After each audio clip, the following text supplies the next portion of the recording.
Good morning, friends, and welcome to our first Rose Garden chat here at Christ Church. It's Father Drew here. I'm with Paula Labadie, our senior warden. Morning. It's an opportunity for us to connect with one another. Paula, it's lovely to see you. Yeah, in person. In person, amen. Amen. I've had the pleasure of seeing folk on the screen at morning and evening prayer and in classes these past months now, 2 months, hard to believe. Crazy.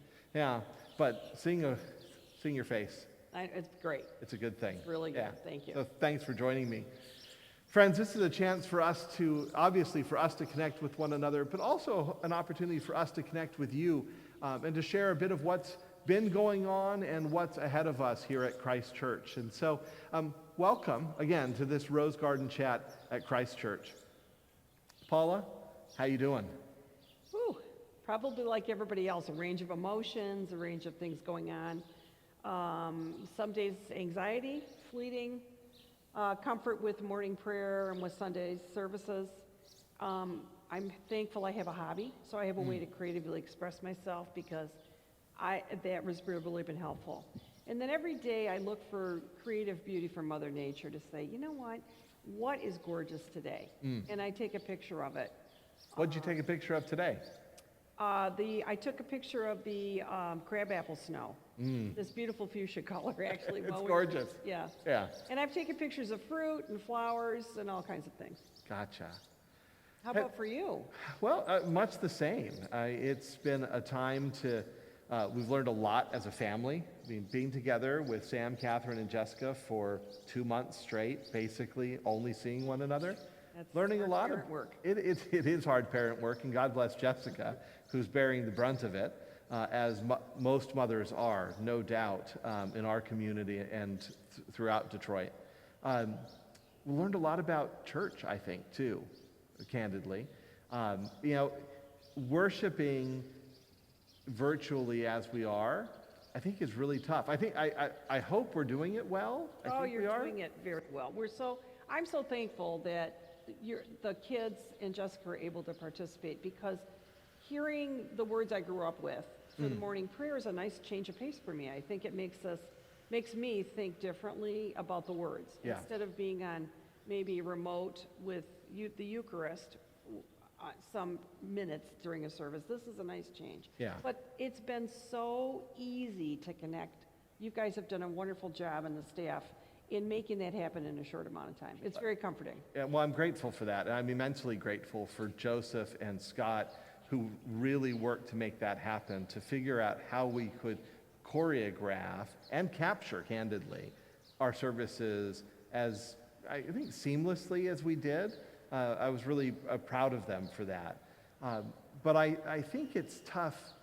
I think it's tough at home for some. I imagine.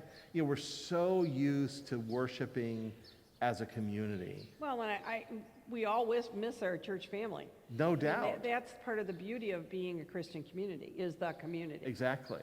And worshiping together is uplifting. I am uplifted by you, and suddenly I have to do all of that on my own.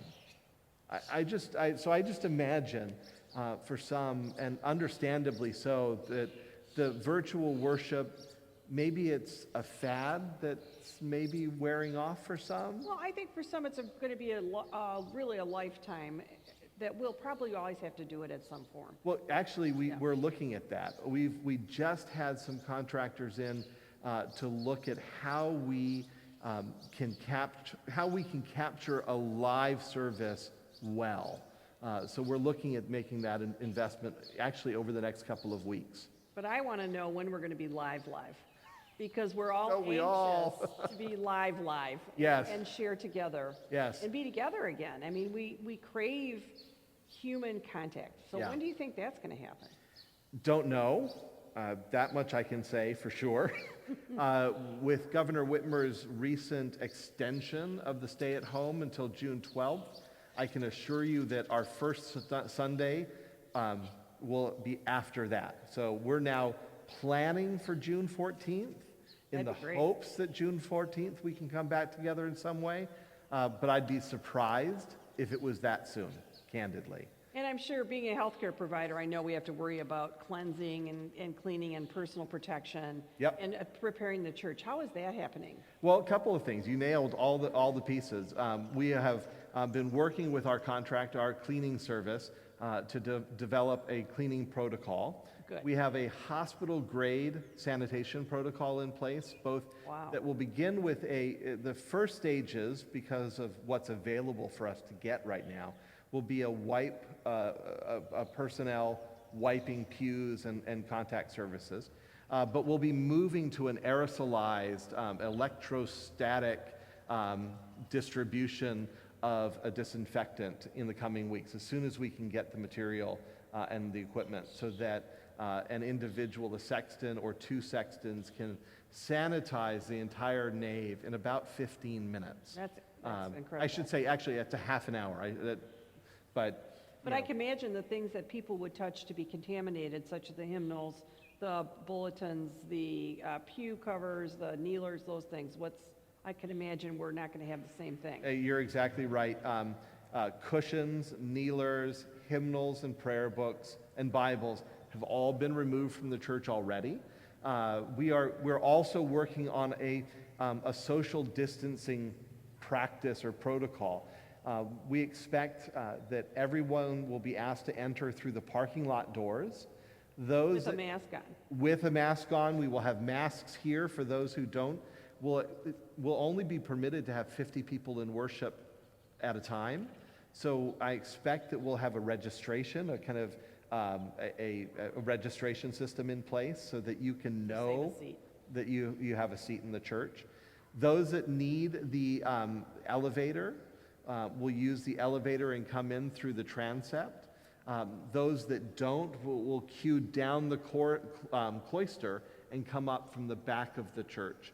And we've got a new seating chart, if you will, sorted out for the church. Pews will be blocked off, all to ensure that family units are 6 feet away from another family unit. Well, that makes a lot of sense. So in terms of worship, what else is coming up in terms of education? Sure. For kids and adults? Yeah.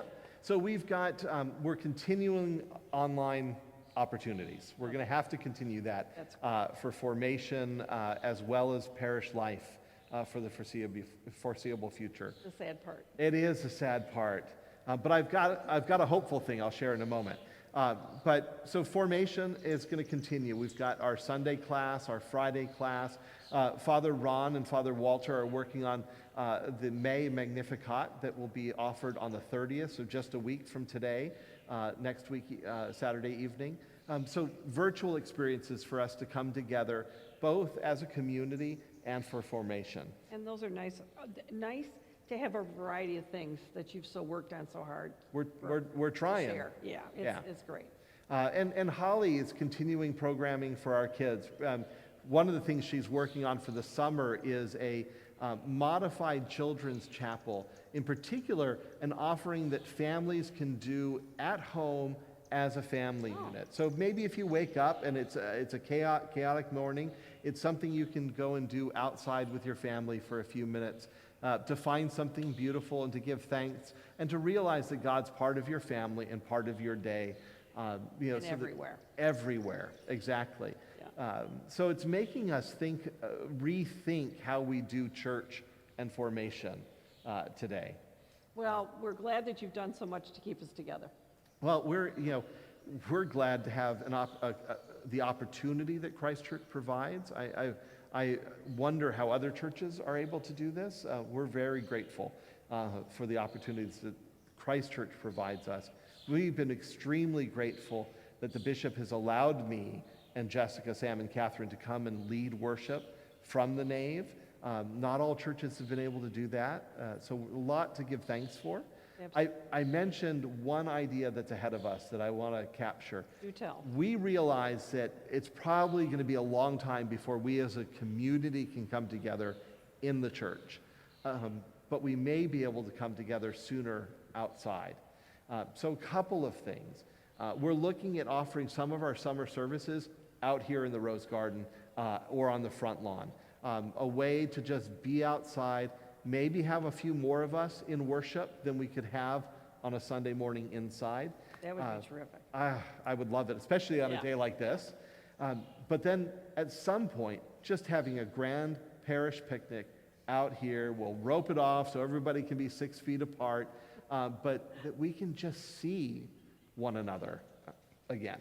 Because that's one of the great That's our gifts. hope. That's the hope. That it's not just a hope, it's certainly coming. Good. It's just not soon enough for any of us. Yeah.